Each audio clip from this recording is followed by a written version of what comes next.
Tony wanted to see the face of the ancestor, so he secretly lifted the woman's mask. But the next second, the entire forbidden ground shook, and the spirit tablets of the 12 elders flew into the air. This scene terrified Tony, who was a firm materialist. It turned out that his father had once mentioned the legend of the ancestor of Nuwa Opera sleeping in the forbidden ground. And it was true. The woman was not only the family's ancestor, but also the founder of the intangible cultural heritage of Nuwa Opera. 1,000 years ago, the woman saved the people plagued by a deadly epidemic by performing Nuwa Opera. But in doing so, she fell into a deep sleep for 1,000 years. Until that day, Tony's father was leading the clan to help Nuwa Opera apply for heritage status. As the heir to the clan, Tony was uninterested in traditional culture, so he sneaked away to get some fresh air. Little did he know, foreigners were trying to steal the sacred artifact from the forbidden ground. Tony, seeing this, yelled angrily and stopped them, but he was no match for them, and was punched away, landing next to the ancestor who had slept for 1,000 years. Thinking someone was simply sleeping here, Tony quickly shouted for her to wake up and run, but he accidentally touched the woman's mask, causing the entire cave to shake.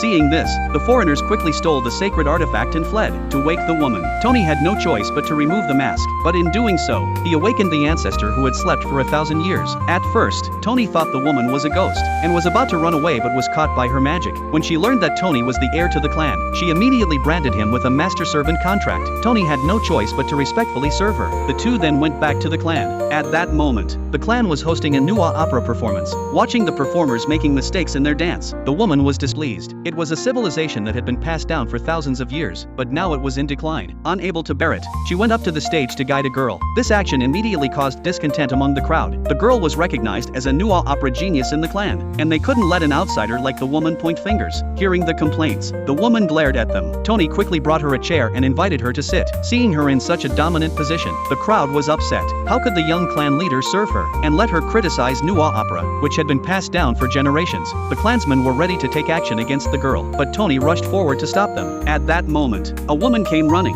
holding a child infected by a ghost plague, begging them to save the child. Everyone was shocked. The ghost plague had been eradicated by the ancestor 1,000 years ago, but the woman explained the child hadn't participated in the blessing ceremony, so this happened. She then told Tony to use Nuwa Opera to save the child, but Tony had never learned Nuwa Opera. To his surprise, the woman said only Tony could save the boy, and handed him her mask. She then began to teach Tony the Nuwa Opera, and the boy quickly recovered his health. This miracle stunned everyone. Even Tony, who had always been skeptical of Nuwa Opera, finally believed in its magical power. The next day, Tony's father learned that he had entered the forbidden ground, and was furious. Just as he was about to scold him, the woman stopped him. It turned out that Tony's father had recognized her talents, and wanted to ask her to help with the Nuwa Opera heritage application. But just as he was about to speak, the clansmen interrupted. They hurriedly reported that the foreigners had successfully applied for Nuwa Opera's heritage